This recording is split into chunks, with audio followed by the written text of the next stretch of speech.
Welcome to episode 20 of Swords Against Madness. I'm going to summarize here everything that happened on episodes 11 through 20. That way, if you're new to the show, just want a reminder, or you're coming back after a long time and want to be reminded what happened, I've got you covered. This is not a full episode of Swords Against Madness. I won't be advancing the plot here. And I certainly won't blame you for skipping ahead.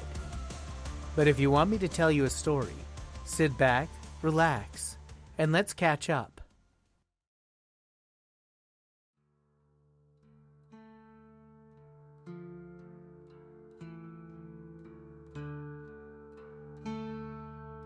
Episode 11 begins with Miria and Rhea returning to the village of Nar and turning over the body of Olan.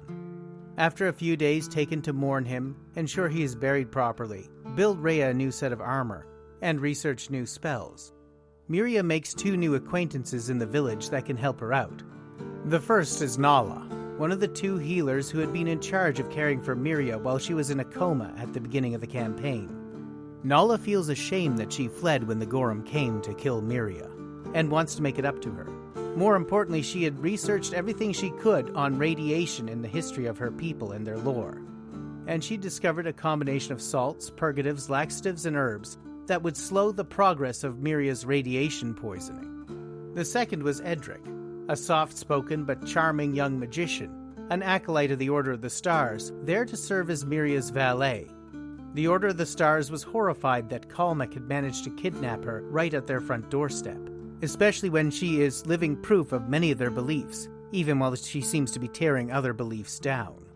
Miria decides that her best chance at surviving radiation poisoning is to seek out this all-knowing and wake it up. She hopes it's a computer, a robot, or some other piece of technology that might help her cleanse her poisoning. She meets resistance from the Order of the Stars. They don't allow anyone to go in there without the proper cleansings, initiations, and rituals, and then only under certain stellar alignments. Not willing to wait, Miria bullies Edric into telling her how to reach the Fane of the All-Knowing. Edric warns Miria that the Order of the Stars has taken measures to make sure none but their initiates enter the temple. There will be traps and guardians. In order to prepare for this and bolster their ranks, Rhea recruits a monk named Garland, a member of a heretical order that holds themselves to be superior to all others. While he is rude and obnoxious, Miria agrees to bring him along because she needs the extra muscle. Rather than cut through the jungle and climb the side of the mountain, they decide to use the dropship they stole, now christened the Olan, to fly to the Fane. But because the entrance to the Fane is at the heart of a gorge in the side of the mountain, Miria can only get so far before she has to put down, and they have to navigate a long canyon to get to where they need to go.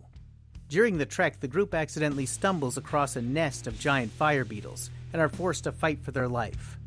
A well-placed sleep spell by Miria knocked out about half the beetles, but in the process also knocked out a couple of party members. Nala proves herself a very competent warrior. The Fane itself is a massive complex of winding passageways, illuminated by crystal pyramids hanging from the ceiling, and decorated with star charts copied from some ancient database. They discover the hard way that the Fane is designed to confuse and disorient. They encounter a horrific illusion meant to deter them from going any further, and when they walk past that, they discover that not all the pyramids hanging from the ceiling are just lights. Some of them are the shells of piercers that have been especially bred to look exactly like the lights on the ceiling, and Edric narrowly avoids being skewered by one. Many of the twisting, turning hallways of the Fane lead to dead ends, and most of the doors are locked and reinforced. When Garland loses patience and kicks down one of those doors, he is teleported deeper into the dungeon and dropped directly in a pool that melts all metal it touches. Alone, disarmed, and finally humbled, Garland sets out to rejoin the group, only to fall to his death into a spiked pit trap in the very same room. Only a few chambers away from where Garland died, the rest of the party came to a chamber where there was a series of machines hanging from the ceiling, and a confusing clockwork control panel that Edric knows is somehow vital to reaching the heart of the dungeon, but he has no idea how. Tinkering with the controls when not knowing what they're doing turns out to be a fatal error. They awake the Arcane Guardian, a creature made of ceramic and crystal that serves as one of the major defenses of the dungeon. As it lowers from the machinery above, pits and spike traps open up all over the room they're in, covered by a Mirage Arcana, leaving the characters standing in a void of space where they cannot know what their footing is. In the ensuing battle, the machine lifts Rhea off of her feet and hurls her onto a spike, killing her. While Miria mourns the death of Rhea, who had become like a sister or perhaps a daughter to her, Edric realizes that the devices on each of the levers on the machine represent the shapes of different rooms. After a little bit of scouting and thinking, consulting the map he'd been drawing, Edric is able to arrange the gears correctly, and when he does so, one of them lights up, indicating the location of the All-Knowing. As Miria, Nala, and Edric deal with the grief of losing Rhea, we cut to the space above the planet of Orbis. There, Yongu, the Trossi space captain who had shot Miria down, awaits the arrival of the Zur, a converted freighter used by pirates to ambush other trading ships. A potential buyer for a number of smuggled items he has stashed on the planet, and possibly buyers for his Gorum super soldiers. But when the Zur arrives, it sneaks up on Yongu's Kodan, scrambling his sensors until it can get in range with its fusion cannons and opens fire. The ensuing space battle goes very badly for the Kodan, even though it's a larger and more heavily armed ship. A couple of well-placed shots from the Zur destroy all of the Kodan's point defense lasers. No matter how skilled the Kodan's pilot, and how fast her drives, the Zur has them at a disadvantage. Yongu watches helplessly as his ship is blasted out from underneath him, leaving him stranded in a wreck full of holes and radiation. But you can't keep a good villain down. Knowing the crew of the Zur can sit and wait for life support to fail, Yongu murders many of his own crewmates and steals their air canisters so that he can bide his time. When the Zur finally sends a boarding crew to investigate the Kodan, Yongu quickly kills 2 of the 3 pirates sent to investigate, and terrifies the other one into helping him board the Zur. Once he's on board, Yongu uses his ability to fly soundlessly even in gravity, and his ability to become invisible, to trick a large security detail into stepping into the airlock, then flushes a third of the Zur's crew into space with no spacesuits.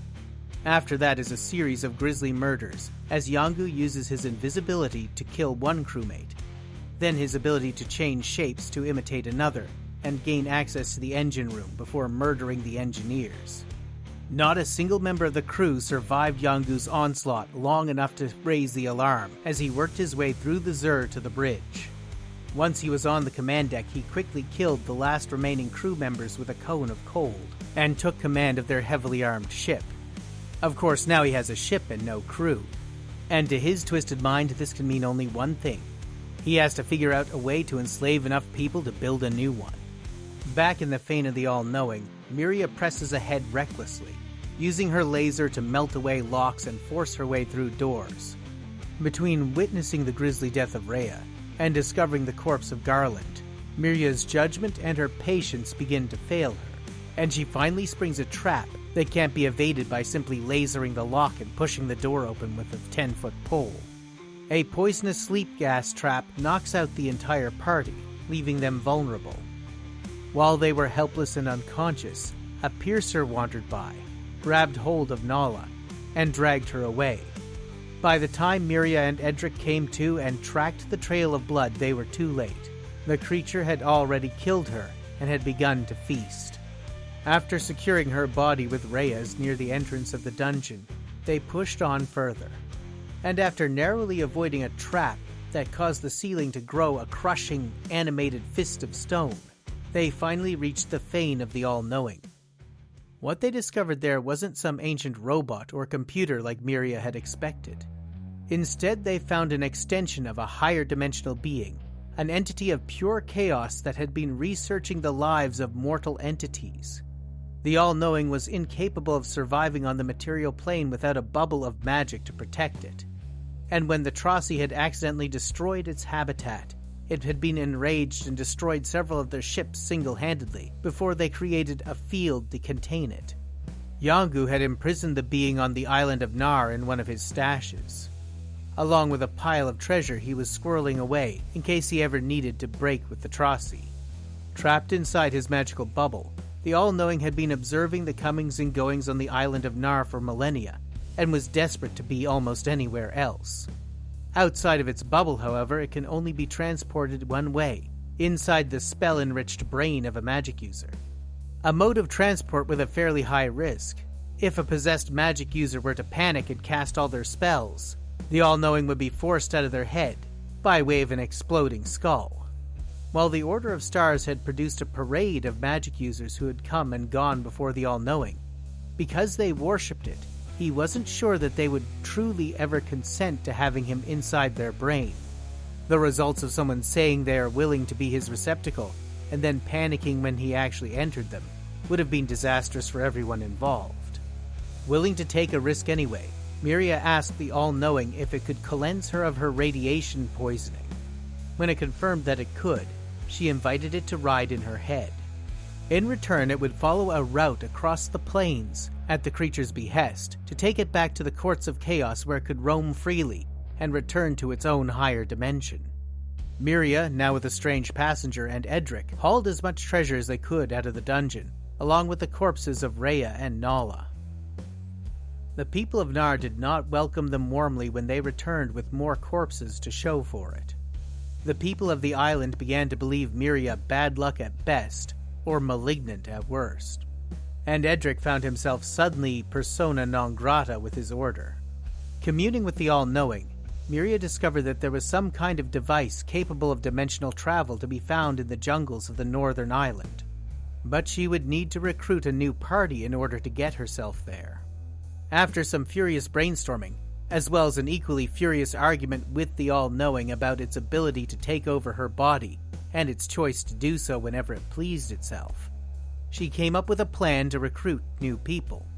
At a meeting in the village square, Miria announced that with the All-Knowing's powers, she would be able to enchant a handful of weapons, and would provide the village with a magic weapon for each person who chose to join her on her expedition into the jungle. This earned her a handful of trepidatious volunteers. And while 3 of the 4 who chose to join her party had good intentions, one of the volunteers was Halu, the Master's right-hand man, with plans to assassinate Miria as soon as it was safe to do so.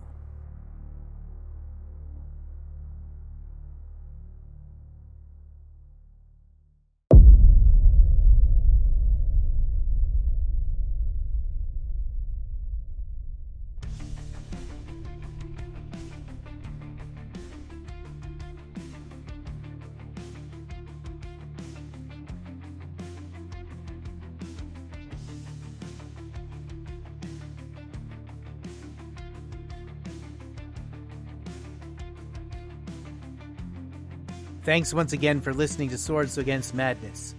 I hope we're all caught up now, and you're looking forward to the next leg of the journey. While I have you here, I also want to make a short announcement. Over the last few months, it has been my honor and my privilege to be invited onto a Discord server for solo roleplayers who make comics and podcasts out of their games.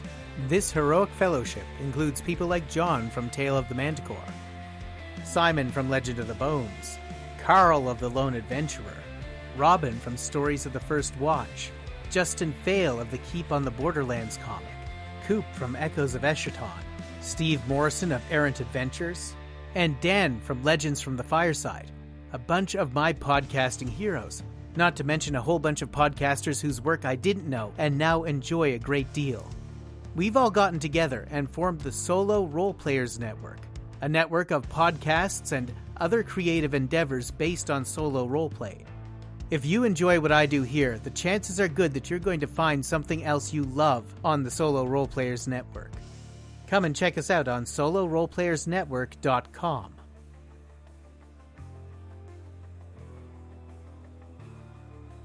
In the meantime, as always, Swords Against Madness is produced by me, Brian Rideout, through my company Stormhead Productions, and is played using swords and wizardry. The music in this series is generated by me using the Suno AI, and all of my sound effects come from Pixabay. I've also had the great privilege of having Simon from Legend of the Bones and John from Tale of the Manticore serve as voice cast over the past 20 episodes. And I can't thank them enough for lending their talents and their time mentoring me as Swords Against Madness has grown. So until next time, play hard, roll high, and think weird.